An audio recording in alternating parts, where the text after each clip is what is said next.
we comfort ourselves with the familiar terrors of the shallows, the shark, the whale, the predictable turn of the tide, but drop further, descend into the crushing weight of the deep abyss, where light dies and reality begins to fracture. In these unmapped black depths lurk things that should never be known.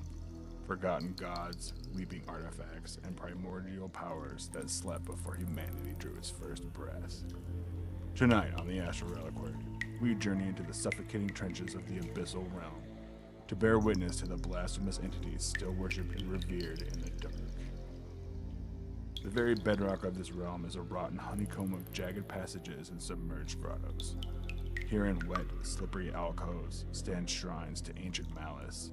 These are places of heavy radiating power, where the barnacle-encrusted bones of colossal leviathans rest on beds of slime, surrounded by hoardings of tarnished gold and forgotten tokens of tribute. But these tombs are far from abandoned. Snaking through the black waters are cold-blooded guardians. Humanoid, predatory horrors drift through the gloom, bound in absolute servitude, protecting the altars of their silent ocean gods from the curiosity of the surface world. Yet the fin stalkers of the shallows are not the only terrors to claim these murky water. Other, more insidious abominations linger deeper in the gloom.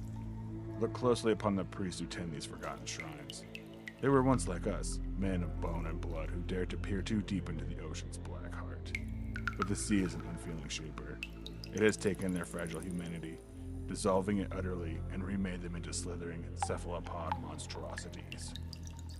Now they exist only to serve, holding aloft lanterns of volatile, sickly green abyssal light. They act as beacons, not to save the shipwrecked, but to guide helpless sacrifices down into the jaws of gods unseen. Listen closely and you will hear their hollow, guttural chants echoing through the wet stone caverns, a foul, drowned language of clicks and choking gurgles, rising in desperate crescendo to appease the ancient hunger sleeping in the dark. And at the center of this worship, entombed within a vault of jagged obsidian, sits the object of their profane adoration.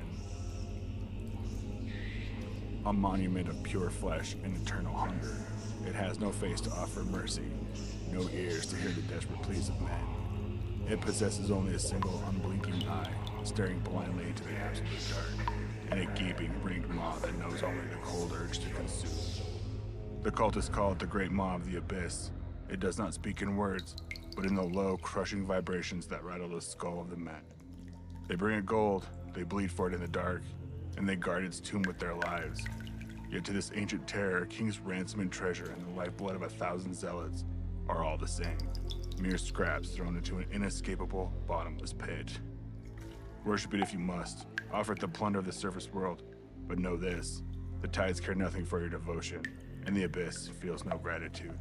Avoid the depths, traveler, for the sea never gives back what it claims.